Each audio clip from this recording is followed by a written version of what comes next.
2013 की एक ठंडी सुबह येलोस्टोन नेशनल पार्क में कुछ रेंजर्स और शिकारी एक आक्रामक भालू को मारकर उसके शव की जांच कर रहे थे। सब कुछ सामान्य लग रहा था, पर जब भालू का पेट खोला गया तो जो चीज मिली उसने वहां खड़े हर आदमी की सांसें रोक दीं। एक स्टील का पार्क रेंजर बैज, और उस बैज पर एक नाम साफ लिखा था, माइकल डेविस। ये वही आदमी था जिसे 1987 की गर्मियों में एक दूरदराज इलाके में गायब मान लिया गया था। 26 साल तक उसके बारे में सुनाने में सिर्फ एक अफवाह रह गई थी। भालू ने उठा लिया, पर कोई शव नहीं मिला। और अब एक युवा भालू के पेट से वही बैज निकलना, जबकि पशु चिकित्सक कहते हैं कि यह भालू 2008 के आसपास पैदा हुआ था। ये पहेली हर किसी को परेशान कर देगी। कैसे संभव है कि एक डॉग टैग, जो उन सालों पहले गायब हुए रेंजर का था, किसी ऐसे भालू के पेट में मिले जो उसकी मौत के 21 साल बाद पैदा हुआ हो? क्या यह प्रकृति का कोई चमत्कार है? क्या कोई शैतानी योजना चल रही थी? या फिर कोई ऐसा आदमी है जिसने सच्चाई छिपाने के लिए सालों बाद भी चाल चली? आज की यह कहानी उन्हीं सवालों की है, और उन लोगों की भी जिन्होंने सच्चाई बाहर लाने के लिए दिन रात नहीं छोड़े। यह कहानी है न्याय, पछतावे और उन छोटे भूल गए सुरागों की जो अंततः सॉलिड सबूत बन गए। माइकल डेविस एक अनुभवी पार्क रेंजर था। उसका काम येलोस्टोन के दूरदराज हिस्सों की निगरानी करना और पार्क नियमों का पालन करवाना था। वह इलाके को अच्छी तरह जानता था और उसके सहकर्मी उसे जिम्मेदार और शांत स्वभाव वाला बताते थे। उसी गर्मी में उसे एक रिपोर्ट मिली, इलाके में भालू अजीब बर्ताव कर रहे हैं, कुछ चीजें टूटी हुई मिली है। माइकल अकेले उस स्थान की जांच के लिए गया और रेडियो पर कहा कि कुछ घंटों में वह वापस आ जाएगा। दोपहर में आखिरी संपर्क हुआ। शाम तक वह वापस नहीं आया। अलार्म बजा। खोजी दल, रेंजर्स, स्वयंसेवक और यहां तक कि विमान भी लगे। खोज कई हफ्तों तक चली। कपड़ों के टुकड़े मिले, शायद उसकी वर्दी के, और जमीन पर भालू के पंजों के निशान मिले, पर कोई शव नहीं मिला। अधिकृत रूप से मामला बंद कर दिया गया कि संभवतः भालू ने हमला कर दिया। परिवार को कोई अंतिम जवाब नहीं मिला। वे 26 साल तक उस खालीपन के साथ जीते रहे, जानना चाहते हुए कि क्या हुआ था। 2013 में पार्क की रूटीन गतिविधियों के दौरान स्थानीय शिकारी रेंजर्स ने एक आक्रामक भालू को मार दिया। यह भालू इलाके में परेशानी कर रहा था। शायद उसने यात्रियों के सामान खोले या किसी को परेशान किया। मृत भालू की सामान्य प्रक्रिया में उसका पोस्टमार्टम और पेट की जांच शामिल थी। और पेट में जो मिला उसने सबको चौंका दिया। एक स्टील का पार्क रेंजर बैज जिस पर नाम पढ़ा जा सकता था, माइकल डेविस। साथ ही एक धातु का बटन भी मिला जो उस समय की रेंजर वर्दी का हिस्सा दिखता था। यह खोज इतनी विचित्र थी कि मामले को तुरंत फिर से खोला गया। पशु चिकित्सकों और फॉरेंसिक टीम ने संदेह से परीक्षाएं की। भालू के दांत, उम्र और शारीरिक स्थिति की जांच हुई। विशेषज्ञों ने कहा कि यह भालू लगभग 2008 के आसपास पैदा हुआ था, यानी बैज भालू के जन्म से पहले मौजूद था, और बैज उस शख्स का था जिसे 1987 में गायब समझा गया था। प्रारंभिक सिद्धांतों में शामिल था कि शायद किसी अन्य भालू ने पहले उस बैज को निगला और फिर दूसरी जिंदगी वाले भालू ने उसे खा लिया, पर पशुपाचन प्रक्रिया में 20 साल से ज्यादा पुरानी धातु वस्तुएं बिना जंग खाए और साथ ही ऐसी स्थिति में कैसे बची रहें, यह सोचने योग्य था। इससे अन्य सिद्धांत भी उठे। क्या कोई जानबूझकर बैज और बटन रख गया था? क्या किसी ने हत्या की साजिश रची और बाद में सबूतों से बचने के लिए ऐसा किया? जांचकर्ता तुरंत 1987 के अभिलेखों और गवाहों के बयानों की ओर मुड़े। माइकल के सहकर्मियों, रिश्तेदारों और गांव वालों से दोबारा पूछताछ हुई। कई पुराने सबूत फिर एकत्रित किए गए। रिपोर्ट, नक्शे, जमा कपड़े। उन कपड़ों पर मिलते जुलते धब्बे, सूक्ष्म कण, कुछ बाल, सबका परीक्षण हुआ। सबसे महत्वपूर्ण मोड़ तब आया जब डिटेक्टिव एलन मिलर ने हाउस क्लीनअप के दौरान 1987 में जमा सबूतों के बीच एक छोटी सी वस्तु पर ध्यान दिया। एक सस्ता डिस्पोजेबल कैमरा जो माइकल की कार में मिला था और जिसे पहले केस ने अप्रासंगिक मान लिया था। उस कैमरे की फिल्म पर बहुत कम तस्वीरें थीं, इसलिए पहले उसे छोड़ दिया गया था।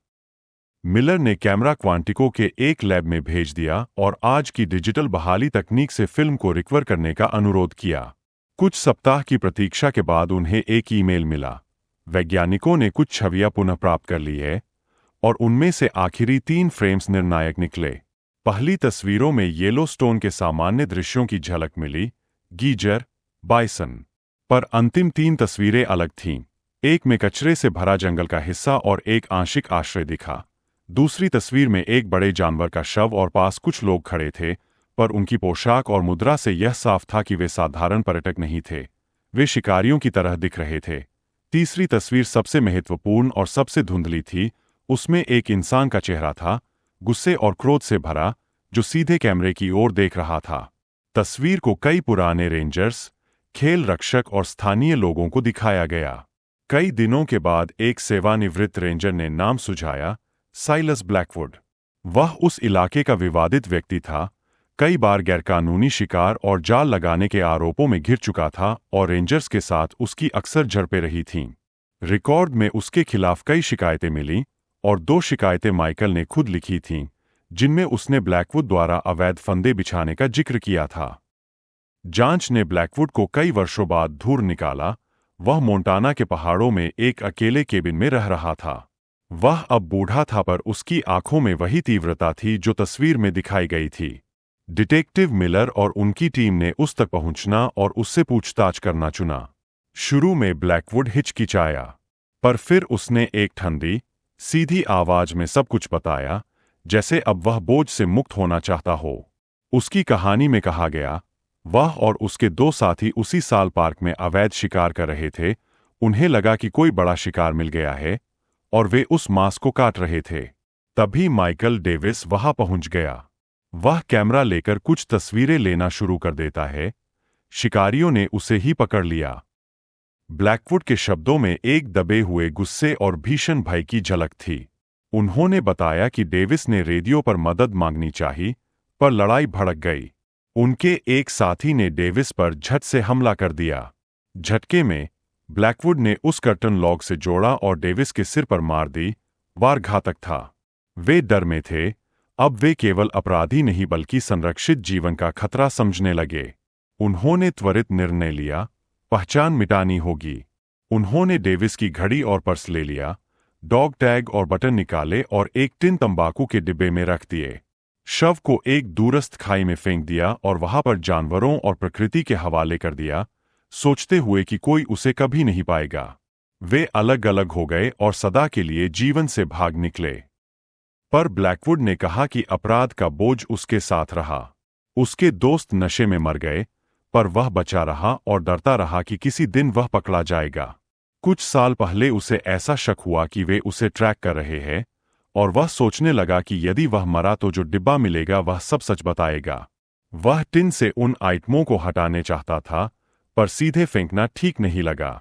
उसकी योजना अजीब और खतरनाक थी।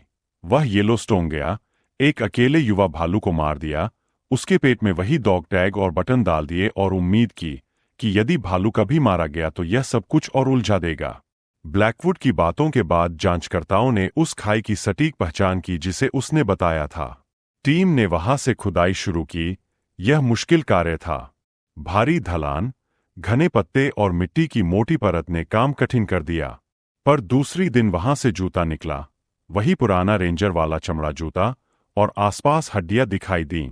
डीएनए विश्लेषण ने सब कुछ साफ कर दिया। यह माइकल डेविस के अवशेष थे। पर यह भी एक तरह का राहत और सदमा था। परिवार के लिए सालों की अनिश्चितता अब पुष्टि में बदल गई, पर साथ ही तुलना का दर्द भी था। ब्लैकवुड की कबूलियत के साथ केस सॉलिड हो गया और अदालत ने उसे प्रथम श्रेणी के हत्या के दोषी पाया।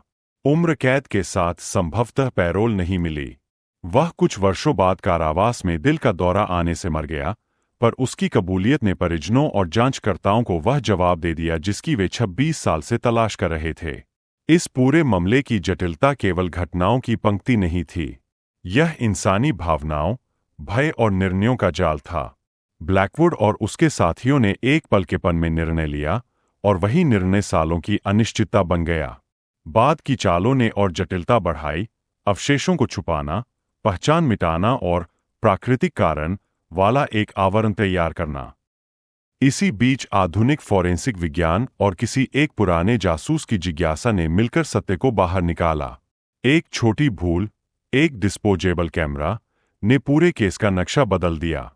उस कैमरे की तस्वीरों का पुनर्प्राप्तिकरण और डीएनए की जांच ने साबित कर दिया कि कभी-कभी वही चीजें जो छोटी लगती है, सबसे बड़ी सच्चाई बताती है। माइकल के परिवार के लिए यह खबर मिली जुली थी। एक तरफ उन्हें आधिकारिक जवाब मिला, पर दूसरी तरफ लगभग 3 दशकों का खोया खोया दर्द और अविश्वास भी वापस आ गया। आखिरकार उनका भाई, बेटा, चाचा, जिसे वे खोजते रहे, उसे दफनाने का मौका मिला। समुदाय के लिए भी यह मामला एक सीख बन गया। जंगल के नियमों का पालन, अवैध शिकार के खतरे और यह कि छोटे छोटे अपराधों के भी गहरे परिणाम हो सकते हैं। यह कहानी बताती है कि किसी भी केस की सच्चाई पर पहुंचने में धैर्य, आधुनिक विज्ञान और दृढ़ जांच की आवश्यकता होती है। साथ ही यह एक चेतावनी भी है कि अपराध और उसे छुपाने की कोशिशें वर्षों बाद भी उजागर हो सकती है। और यह भी कि प्रकृति और मानवकृत घटनाओं को हमेशा अलग मत समझो, कभी कभी प्रकृति भी मानव की कोशिशों के कारण बदनाम हो जाती है। तो दोस्तों, आखिरकार 26 साल पुरानी गुत्थी सुलझ गई। लेकिन सोचे, अगर वो कैमरा कभी न मिलता, अगर वो फिल्म हमेशा धूल में पड़ी रहती, तो शायद साइलस ब्लैकवुड आज भी आजाद घूम रहा होता। क्या आपको लगता है कि ऐसी कहानियों में इंसाफ हमेशा जीता है? नीचे कमेंट में बताइए। Justice delayed is justice denied. और अगर आपको ये सच्ची रहस्यमय कहानी पसंद आई हो, तो वीडियो को लाइक, शेयर और सब्सक्राइब करना मत भूलिए, क्योंकि ऐसी कहानियां हर हफ्ते यही मिलेंगी, सिर्फ हमारे चैनल पर।